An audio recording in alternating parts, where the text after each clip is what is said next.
Mr. Parkins wasn't a very good golfer, but he enjoyed the game.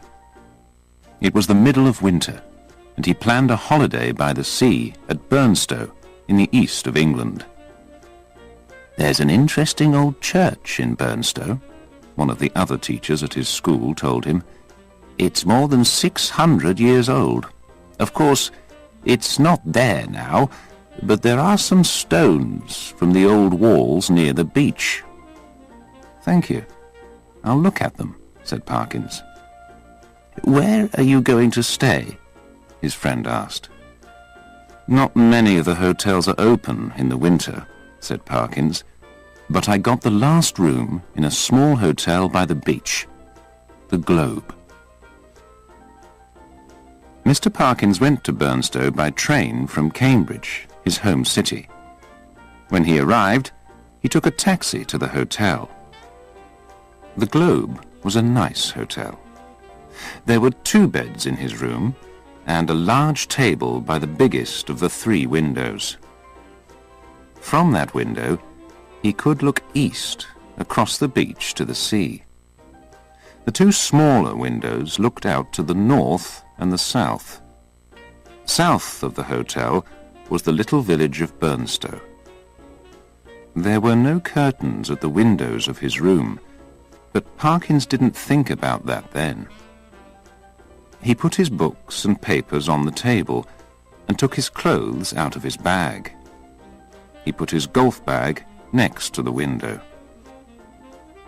Most of the visitors at the Globe were in Burnstow for the golf. Nobody was interested in the beach at this time of the year. Parkins met one of the golfers, Wilson, at dinner that evening.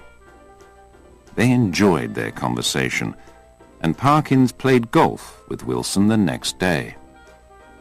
Wilson was not very good at golf, but he hated losing games.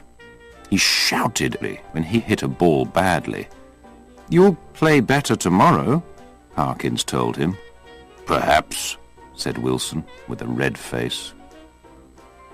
Parkins didn't walk back to the hotel with Wilson that evening. "I want to find an old church near here," he said. "A friend in Cambridge told me about it before I left home." "A church?" said Wilson. "Yes," said Parkins. "It's more than 600 years old, so the building won't be there now, but he says that there are some interesting stones." "Are you interested in old churches?" asked Wilson. "Yes, I am," said Parkins. "I'll walk back to the hotel on the beach. I'll see you later, at dinner." "Yes, all right," said Wilson. "See you then."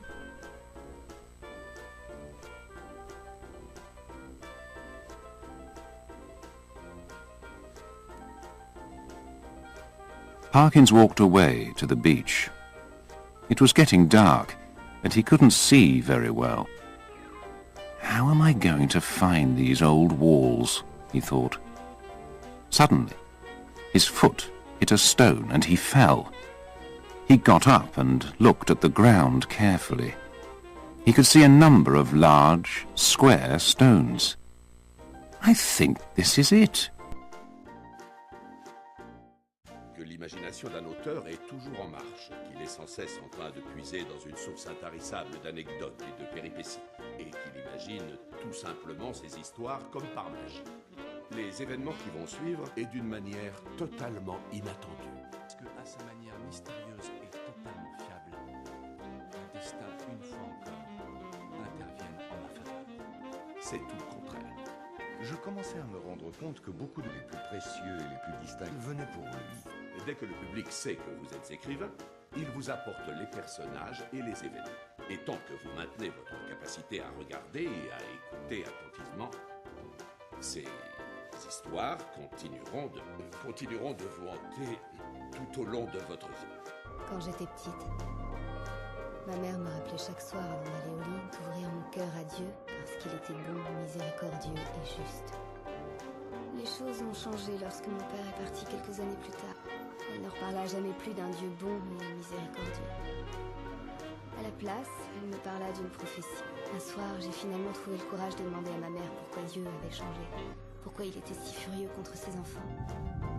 Je ne sais pas, m'avait-elle répondu en me bordant. J'imagine qu'il en a eu assez de toutes nos conneries. Who are you? Okay, take a breath. The 8 pieces remedy never arrived. Do you know what's happened? Why can't I see you? I've got to choose replacements. Okay, focus, okay? Focus. Why are you so blurred? Doc, time doesn't count. Dreams don't deal in time. You do that for me. Only if you're incredibly grateful. I think you know what the problem is just as well as I do. Are you anti-technology? Are you anti-science? No, not at all. The question that I'm asking is this. Are we happier as a human race? Is the world fundamentally a better place because of science and technology?